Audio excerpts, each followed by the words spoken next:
Jason Cruz once again with MMA Payout. We're doing something a little different yet again. It's the interview. And this time, the doctor's in the house. We are talking to Jennifer McCLearen, a professor, an assistant professor at the University of Texas, and more importantly, a former training partner of yours truly. Now, the reason I have her on is because she has a book coming out. When is it coming out? This next week?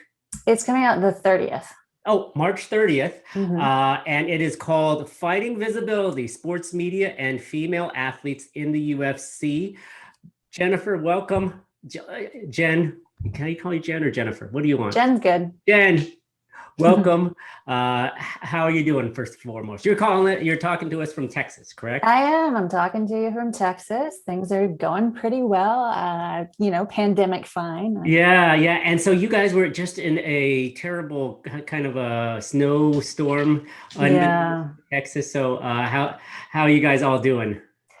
We're still kind of dealing with the aftermath in terms of catching up on work, and because everything got derailed and behind schedule, and a lot of things are becoming due now, and I had to rearrange my classes and all things like that. But honestly, like during it, we only lost water for 3 days, and we only lost electricity for about 4 hours at a time. So we were definitely the lucky ones. And a lot of people were much worse off. I had colleagues that were out of electricity for 60 hours, and it was really cold here, the coldest it's been in many years. So it was pretty intense. For sure. I mean, you don't really think about that for Texas, but yeah, it definitely does get cold. But so anyway, let's get into it. So you are a feminist media scholar and teaching at the University of Texas. So tell us, before we get into the book, what did that entail? Sure. So a lot of what my work does is think about how women are produced and received and represented in media culture. And, so I look a lot at issues of power, privilege, and difference. So how, women of color, for example, or gender nonconforming women or trans women are navigating a field of culture that is really much more invested in whatever's considered normative. And I map that onto sports, in that I think about a lot of these issues specifically within sports. So my teaching kind of extends broadly, into those areas, but I'm invested in issues of, equity around gender, especially in women's sports. Yeah. Okay. And so what is your, you've written extensively about the UFC, and what is, the impetus for doing that? What was your interest in the UFC? Yeah. So like so many people, I think I was watching the UFC with some jiu-jitsu training partners back in, probably 2012 is when I first started watching. And I had been involved in the martial arts community for a while. I was new to jiu-jitsu, and I came from more traditional martial arts. And the stereotype of the UFC and MMA and traditional martial arts is that it's barbaric, that there's no rules, that it's, cage fighting and all the cultural implications that go along with that. And so I came into sort of begrudgingly watching with some training partners. And I started getting interested in terms of, wow, this is actually more complicated than that. There's a lot more going on here. There are rules, and there's a wide array of types of fighters in the UFC. So you can't necessarily pigeonhole them as like just one thing. And around that time, Ronda Rousey came on the scene, and I was skeptical at first because I thought so much of sports media trivializes women, sexualizes women, doesn't give women their fair share. And I was really skeptical that the UFC was going to be able to handle introducing a women's division and actually do a good job with it. And to my surprise, in a lot of ways, if you compare it to other types of sports and the way sports media broadly ignores women in sports in general, they've done a pretty interesting job in terms of how they've grown their women's divisions and how they market certain fighters. And I just thought it was so fascinating that, and just like so many other people, that an organization that John McCain called human cockfighting, suddenly got into the business of women's empowerment. And that seemed really curious after the UFC was, like never, we're never going to include women. And so I got very curious as to, and I'm a media scholar, so I was curious why those decisions were being made and why now in this cultural moment, was it the right moment for this organization to suddenly get in the business of women's fighting? And so that was the original impetus. It started as a dissertation at the University of Washington, which was actually when I was in Seattle, that's where we met. Yep. But it grew from there and grew in a lot of different directions that I didn't necessarily intend for at the time, but that's kind of the nature of academic research, is that you start with something that is particularly interesting. And then as you get into it more and more, you start uncovering other things. And so the book evolved from there. And so when you first presented it as a study piece, what were the thoughts of the academics, the professors, people that you worked with? Well, it's interesting because it kind of depends on who you're talking about. So if you talk to combat sports scholars, which there are, quite a few out there, they'll have, particular ways they might look at it. And if they look at it through critical lenses, particularly, a lot of people are asking questions about gender that have to do with masculinity. And so a lot of the research that's out there is really thinking about how masculinity is presented in the UFC or how it's negotiated in the UFC. And then, even though combat sports as a field of study is quite a bit bigger, there aren't actually a lot of people studying this. And there aren't a lot of people studying it from a media studies vantage point, which is what I'm looking through. It's actually, it's the first academic book, full length book on the UFC. And it's definitely not a lot of people are engaging in that way. I think a lot of people are open and interested. I still get people who don't understand it and are like, I can't handle the blood. I can't handle, it seems like, to novices that are first watching, people will be like, I can't, it just looks like unbridled fighting. And then of course you have to explain that there's actually a lot of strategy that goes into it. And, technique is really important and timing is really important and all this, that we all know about the sport. And so there is some level of education that I have to do in certain academic circles. And those are in the sports circles. Once I start getting into the feminist media study circles, it's, I have to do a bit more education on, what this sport is all about and why it's interesting to look at through these lenses. Yeah. So going through that, you just talked about how the UFC, there's that interview that I guess it was Dana White coming out of a club, and they asked if women would ever be fighting in the UFC, and he said something like, no, never. And they, and then I believe it was like a year later, Ronda Rousey came on the scene. How does that, how is that a 180 turn for Dana White? How did the UFC come about? How do you think that they came about in promoting Rousey as like the first woman's UFC fighter to come into the sport, the promotion, that is? Right. Well, she, was making waves in Strikeforce, and there was a lot of interest there.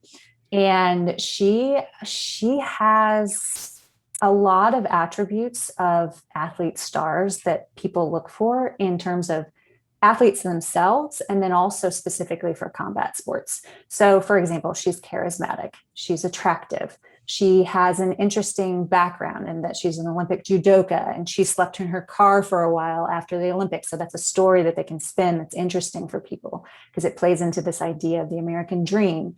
She had a sellable lifestyle, and that people were interested in, what she did, following her on Instagram and like what she did during the day and like all these things about her life.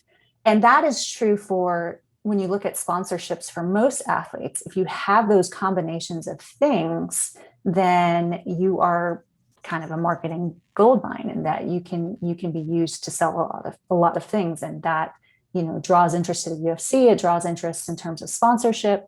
And so that's very appealing. And so I think that they were obviously very skeptical about including women for a lot of, mainstream sexist reasons that, people for a long time thought women are uninteresting as fighters. They're not as good of fighters.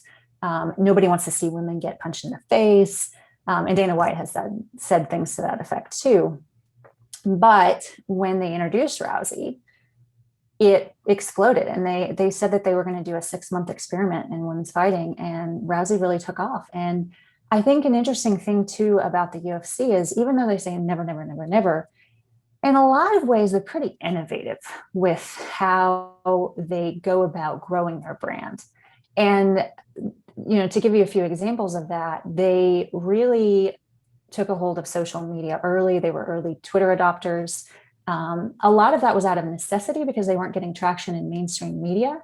And so the way that they navigated not having mainstream exposure was creating their own media and creating their own, engagement on social media, and thinking about new ways that they could get fights out there, like putting them on Facebook before there was ever even, a football game on Facebook, because that was tried at one point. And this was all pre-Fight Pass. But this really allowed them to grow when mainstream media wasn't interested. And another way that strategy that they use is trying to tap into diverse audiences.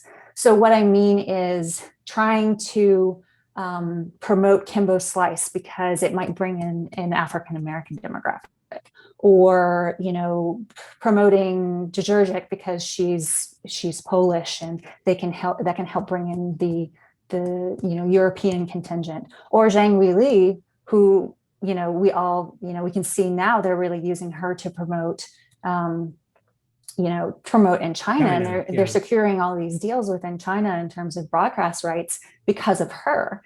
And so that is another way that they've been innovative, is that they don't think about their demographics as one thing. And I think in MMA media, there's constantly this idea that we're looking for that that one demographic, like that we want to characterize the MMA fan. And in reality, I don't think there's one way to characterize it, because there's a lot of different demographics that make up UFC fans, and those are global fans. And then you can find them in Brazil, you can find them in Ireland, you can find them all over. And so they seek out fighters that can represent those demographics. So a very interesting thing about, promoting Rousey first is that they also promoted, to a lesser degree, for reasons that we keep getting into, but they promoted Liz Carmouche, and she's an out lesbian, and they promoted that fact. She's a former Marine, so that's a story that they could tell. That's a story that they could sell. And Dana White said that they reached out, for whatever this means, they reached out to the LGBTQ community when they first started promoting Carmouche in the first fight, women's fight, and that was because they thought it was an avenue into a new type of fan base.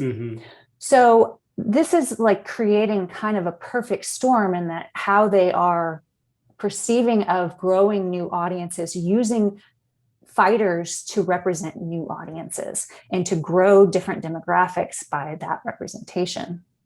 And then the use of technology, of course, was really innovative, and they were able to grow a lot. So I had a question regarding that, because usually when I look at these things from a business standpoint, I always focus on the default that they're leaning into their younger demographic.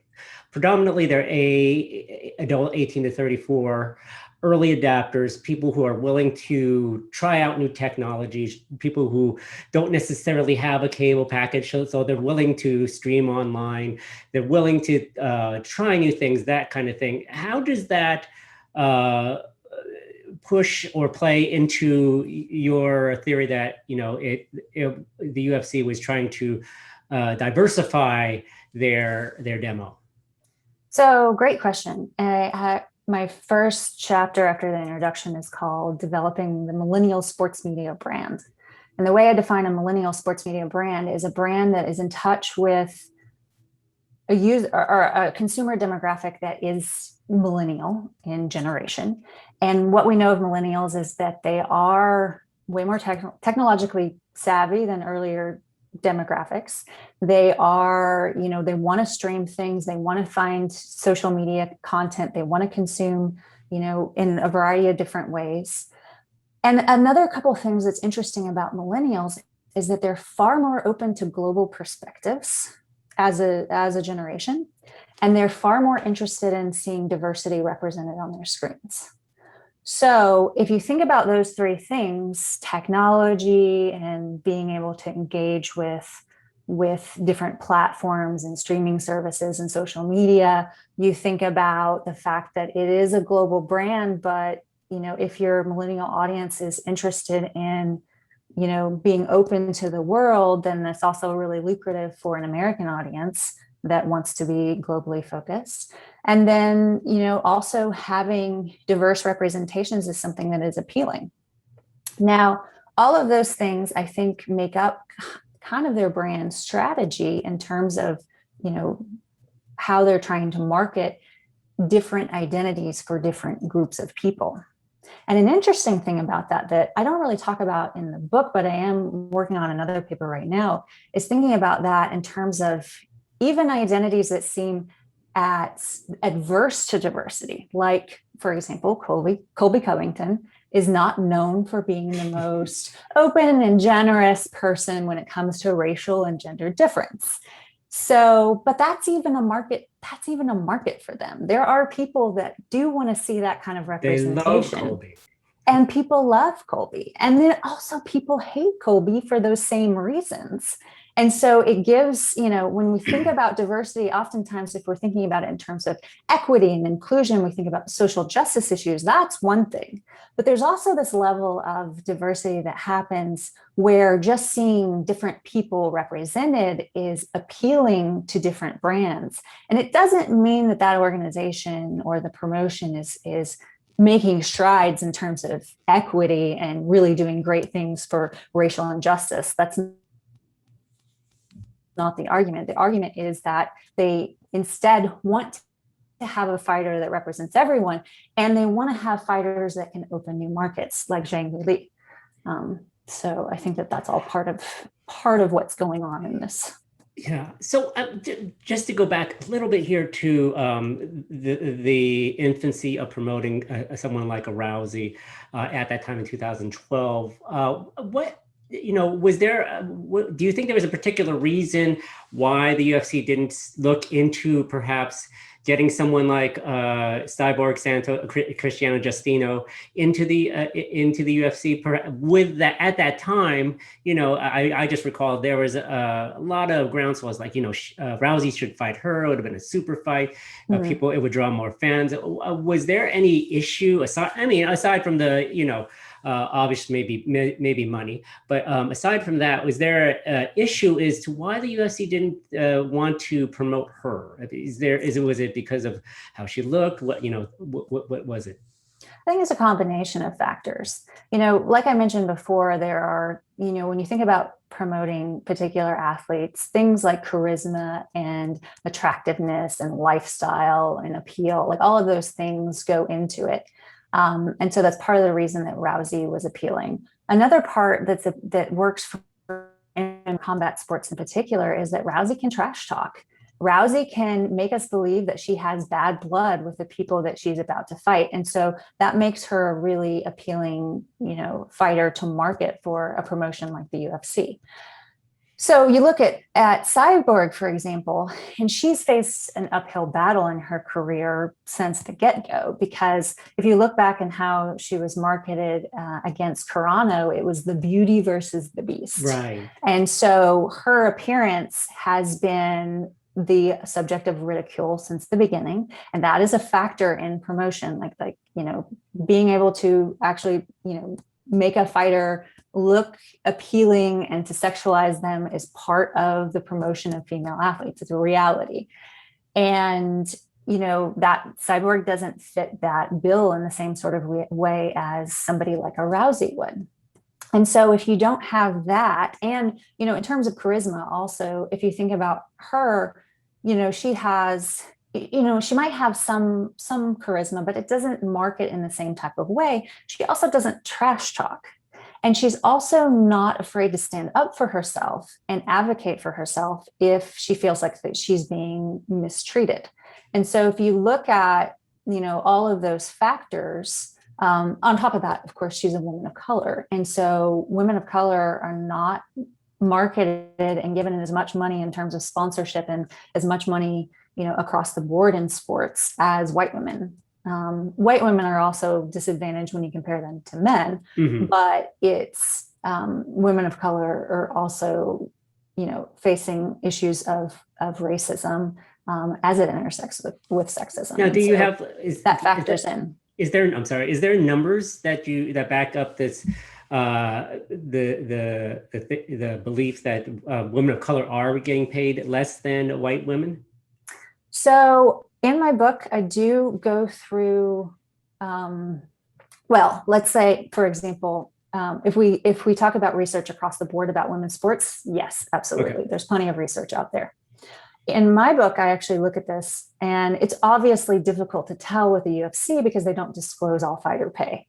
So it's hard to get a clear and accurate picture of exactly, what the disparities are, if there are disparities and things like that. But, what I show in the book is if you look at confirmed fighter pay, so this is the fighter pay that's coming from the state athletic commissions, which again, imperfect picture because it's only certain states, and some of those states actually skew high because we have California and Nevada in there. If you look at those, the pay across the board reflects the gender disparity that is present in, broader culture. So it does, in the years that I looked at, Latinx women actually were paid on par with white women more. But there's a interesting politics of appearance that goes there. Black women, for the years that I looked at, were abysmally paid, and there's only a handful of Black women actually in the UFC at the times that I was looking at, especially. And Asian women sort of were further down on the scale. So there is evidence to a degree. It's just it's not evidence that we can confirm 100% because that's not publicly disclosed. Well, that's not publicly disclosed, and maybe you can make an argument. I don't know if I'm the one to do it, but make the argument that African American women or Black women are not. The UFC hasn't signed enough to make that claim that they're getting paid. Obviously the pay structure of the UFC, which is a whole nother thing, probably skews that argument perhaps. But to kind of move forward here, as far as the marketing of the women for the UFC from the Rousey years of 2012 to maybe about 15 to up to now 2021, how have the UFC done in promoting its women fighters? Well, I think it's a very complex question because, first of all, what are we comparing it to? Somewhere around 4% of all global sports media is focused on women. So that's an abysmal number across the board. So it's hard a little bit because, there's such a vast underrepresentation of women's sports across the board. And I think with the UFC, they've done some interesting inroads in terms of the particular ways or things that they focus on when they're marketing women that are appealing to audiences. Like with Rousey, for example, and they've done this since then with other fighters, this is a discourse that continues, is really focused around women and girls empowerment. So women breaking barriers, representation matters. And if she can see it, she can be it. I remember, with Rousey, there was that, the UFC for Halloween was, promoting images on Instagram of little girls dressing up like Ronda Rousey. So it started there, but it continues now. And even if you look at the content around International Women's Day, there's this idea of breaking barriers and how it's empowering and how, women can do a lot in sports, that can be really successful in sports. And that is akin to some other types of ways that women's sports is promoted now. In that, if you look at the US women's national team and soccer, that's a lot of the discourse that's happening. And so they're doing that. They're also incorporating women into this idea of the American dream, which actually combat sports, that narrative, if you look at the scholarship, historically, combat sports is very much embedded in this idea of the American dream, in that it's a fighter that pulls usually himself up from his bootstraps, has a lot of adversity along the way, and then fights through and, ends in the end. And I look at in the book, I look at the ways that gets marketed, particularly with women. Mm-hmm. And that even if you look at Nunes and you look at Jessica Andrade, there's this way that, they overcome certain types of adversity. Like with Andrade, she talks about in a video that I analyzed, she talks about, growing up queer in, a small town in Brazil. And so there are ways that there is a level of trying to tell different stories that go beyond just the trite sexualization, or beyond the sort of just attaching women to motherhood, which is another way that's common in sports. And so I think the UFC is doing things like that are pretty interesting. But actually, with my book, I'm way more interested in not necessarily how well they're doing at it, but who benefits from that representation. Because there's so much cultural force right now, in particular, around this idea that representation matters. And that is something that's sellable. And so it's profitable. And women's sports is profitable right now because there's so much interest in showing that those types of representation to children, to young girls. And so there's a profit to be made. But my question that I really take the UFC to task for in the book is that while you're doing some really interesting things in terms of representation that are at the forefront, because like I said, they're innovative, and it's kind of, when you compare it to other sports, they're not doing half bad. But I'm not as concerned with that as I am with the idea that I don't think that women are profiting on this as much as, obviously the UFC. And that gets into issues that I know you've looked at and a lot of other people have looked at in terms of pay, and the fact that they're independent contractors, and the fact that, women face other issues when it comes to trying to navigate a man's world. For example, if you think about, sports is very much so, the UFC is still very much so, because it's mostly run by men, and it's mostly, most of the fighters are men. And so they have to, navigate this as women, and, face a lot of the same issues that other fighters do, in terms of, they don't have things like health insurance, and they don't have, they're, as independent contractors, I compare them to the gig economy, mm-hmm. because, they're really hustling. And one of my chapters, I look at, how much hustle these women are doing on social media that's actually unpaid labor. Right. Because they have to promote themselves in order to, get exposed to the UFC, to get exposed to sponsors, and that there's no guarantee that is going to pay off. And so the who benefits question from representation is much more what I'm interested in, and what I kind of tackle in the book. Yeah. So let's get more into the book. So tell us a little bit more about it. Is it are the chapters one-off kind of single story, single studies, or do you build upon a certain theme? Tell us a little bit about it. Yeah. So it definitely builds, in that I'm interested in sort of answering the question, why women in the UFC, why now, like in this, past 10 years, contemporary moment, and who actually benefits from that. And so what the book does is it goes from thinking about the organizational context, and that I think about the UFC as a millennial sports media brand, and why, because of their orientation towards particular types of audiences that value things like diversity or globalism or technology, that allowed for them to experiment with like bringing in different types of fighters that included women. How also the representation matters discourse really generated a lot of positive feeling around Rousey in particular. So I move through that and think about that. I think about the American dream, which I've also talked about, and how the American dream can be, that discourse can be really specialized for particular identities. And so it gives this impression that anyone can access that. And then I go into issues of social media and labor and how women are performing this type of labor.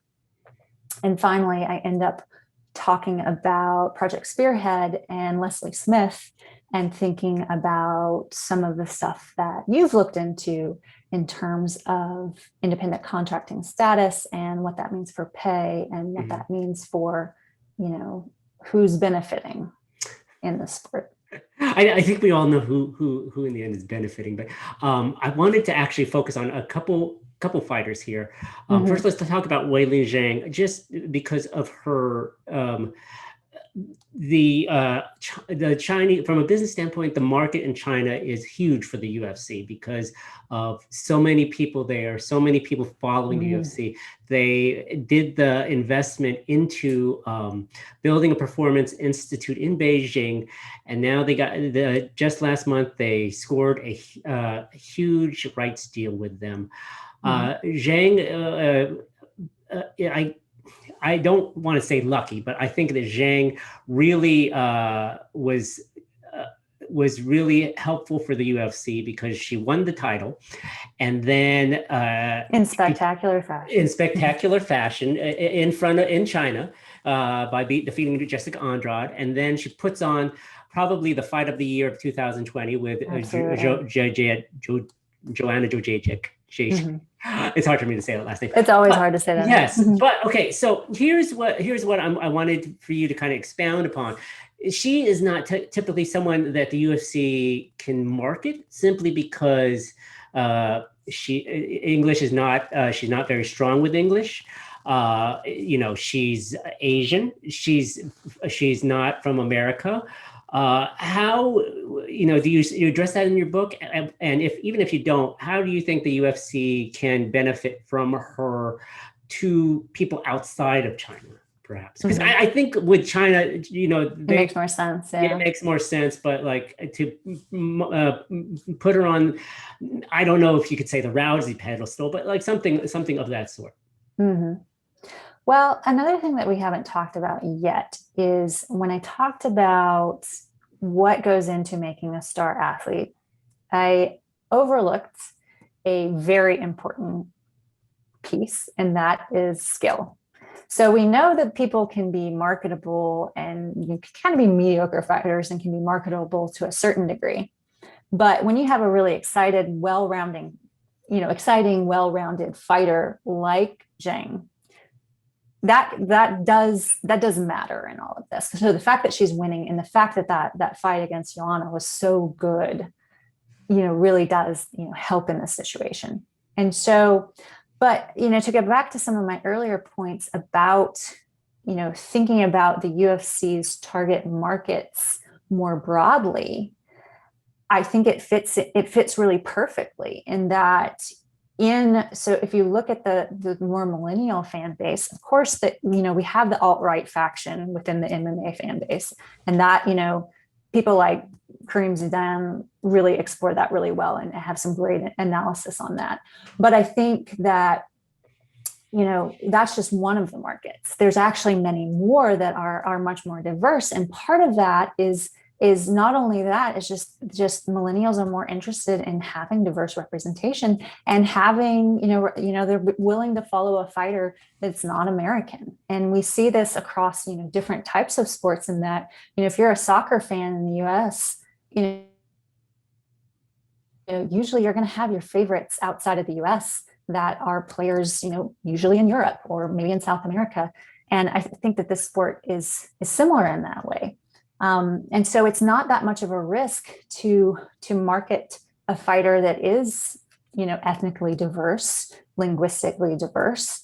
And it can, someone like her can take off because of that. I think she's probably not going to take off in the US as much, anywhere near as China, obviously. And I think the main reason they're probably interested in her is the numbers that she's producing in China and the way that it's opened up since her meteoric rise. So that's a huge part of it. And I think that for me, part of what I want the book to do is shift the way that we talk about women's sports and promotion, and the way we talk about it, even in more progressive circles of MMA media. I think there's often an interest in identifying where the UFC isn't doing very well in terms of marketing. For example, Black women, they're terrible at marketing Black women. And, there's, of course that should be critiqued, but I also think that we have to look at the ways that they are latching on to diversity and latching on to international athletes and trying to promote them in ways that are attractive to certain markets here in the US, because it's not just a bunch of, the fans are not just a bunch of meathead alt-right guys that are uninterested in women's sports. It's, there's a lot more going on than that. And if you go, anytime you go to a UFC event, there's a whole cross section of people that show up for those. Yeah. So, it's such interesting people watching. So I wanted to also get to Amanda Nunes. Now, I had sent you, I feel, and I'd like to, I feel that the UFC doesn't do a good enough job of marketing her than someone else. I think she also made a point about that on social media, saying, if she was blonde hair, blue eyed, she'd do much better. I had sent you the press release where UFC described her as a goat. And what do? They do pictures with goats, which I did not particularly feel was serving her as pretty much the best female fighter that the company has ever had. We see her wipe out Megan Anderson on Saturday night. And the funny thing, when I looked at the UFC rankings for the women's featherweight division, it's just Amanda Nunes, no one else. She wiped them all out. So what do you think? How successful has the UFC done with marketing Nunes? Yeah, I think, again, going back to some of the things that we've already talked about, she doesn't fit the idealized version of what's marketable. Because even if they are doing this marketing that actually does promote diverse female fighters to a degree, it doesn't match up with, somebody like Rousey, for example. And it doesn't match up even with somebody, I hate to be the person to dig on Paige Van Zandt, because I think a lot of people have dug on her, and she's just trying to make her buck. Yeah. So, but a lot of people point to her as she was not a very impressive fighter in the UFC, and she's no longer in the UFC. And she had a mediocre record, and because she's blonde, she's cute, she's pretty, she's been in Sports Illustrated, swimsuit edition. She is on Dancing with the Stars. She has that charisma and she has that attractiveness. But, she also needed to have the athletic skill that or, the fight record that she wasn't able to achieve in the UFC. But so that points to the inequities that are there, in that someone like Nunes, who is GOAT, who is seems like a really nice person.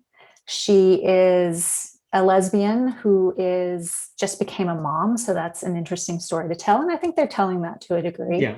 And they're emphasizing this rhetoric of the GOAT. And with International Women's Day, again, there was stuff that was put out all over social media that really emphasized Nunes a lot, which I was glad to see.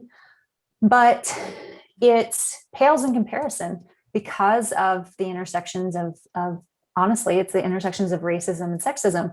And I don't mean this in a way that it's all coming from the UFC, because what the UFC does is they do market research and they try to figure out where their fighters are popular and how popular their fighters are. They do that by looking at their social media and running analytics of those fighters' social media. They do, they do research on different, international markets to try to figure out how popular those fighters are.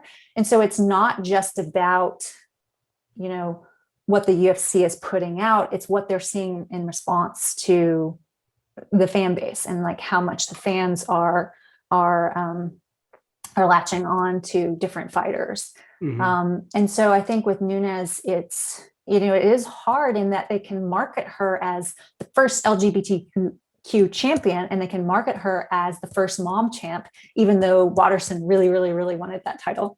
Yeah. That doesn't go as far as blonde, as attractive, as also sort of bubbly and charismatic and those other things. Those still don't sell to the same way. And because they're in the business of selling, like fighting isn't just about, fight promotion isn't just about being a really skilled fighter. Fight promotion is about the myth and the story that can be told about the fighter. And some of those stories they tell because they're marketing to niche audiences. Like they can market Nunes to LGBTQ audiences and send her to Pride events so that she's representing the UFC, the Pride events. And that's part of the organization. They want to bring in those types of fans, but it isn't going to be as popular as the mainstream. And so the mainstream still, defaults to whiteness, and the mainstream still defaults to pretty athletes. So that's all part of the equation why, she hasn't, she hits the nail on the head. She knows that. And a lot of all the fighters that I spoke with, they know that. And they're all negotiating how much they're willing to play into that narrative of sexualization or being attractive to more mainstream audiences. And there's some fighters that they don't want to do that, and they're okay with their niche fan bases. But even if they have niche fan bases, the UFC is still profiting on that. Yeah. And so that's part of what I look at in the book too. So with the book, did you interview a lot of fighters? Did you try to reach out to the UFC to obtain some kind of comment? Were there any other studies that you looked at? Yeah, of course. So I think I interviewed maybe between fighters and UFC staff. I interviewed only about 20 people. Okay. How receptive were UFC staff to be interviewed for this? They were receptive. Really? Okay. Yeah, they were receptive. And, I think, so part of it is that I told you in the beginning that the book evolved as it went along. So I didn't really know what I was going to find, and I didn't really know what the argument was going to be when I started. And so, I think I, approached it like, hey, I'm interested in why you decided to start promoting women. And they were willing to talk about that. It was hard. I would have liked to get more than 20 myself, but what I ended up doing is supplementing a lot of the analysis the evidence that I incorporate into the book comes from interviews that UFC staff did with places like Adweek, or to talk about how they're marketing and promoting women or fighters in general, or Forbes does a lot of that type of analysis. So I went into these like secondary places and I analyzed hundreds of interviews from that. Same thing with the fighters. A lot of, I've talked to fighters specifically and asked them specific questions. I think I talked to, I want to say 13 fighters personally. And then, that was all supplemented with, all the interviews that you see out there. I never tried to get an interview with Rousey, for example, but just because there's so much content out there, I didn't actually think I would learn something new from having an interview. Yeah. So, yeah. So, okay. So, tell us a little bit about where you could get the book. First and foremost, so like, if you should go to JenniferMcCLearen.com. Is that right? JenniferMcCLearen.com. I read it, I didn't memorize that at all. But Dave Zirin from The Nation is one of the people that has reviewed this already. How did he get an advance copy?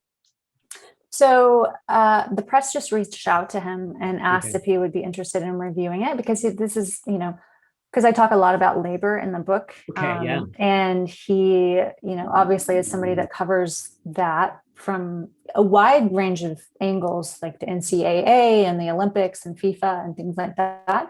And so they just reached out to him and said, hey, would you be interested in reading this and giving us your thoughts? And he agreed to do it, which I'm really thankful for, because, this is the type of, public scholar that I'm interested in being in conversation with, because I think some of the things that he talks about in his column in The Nation, and then also on the Edge of Sports, obviously is it's related.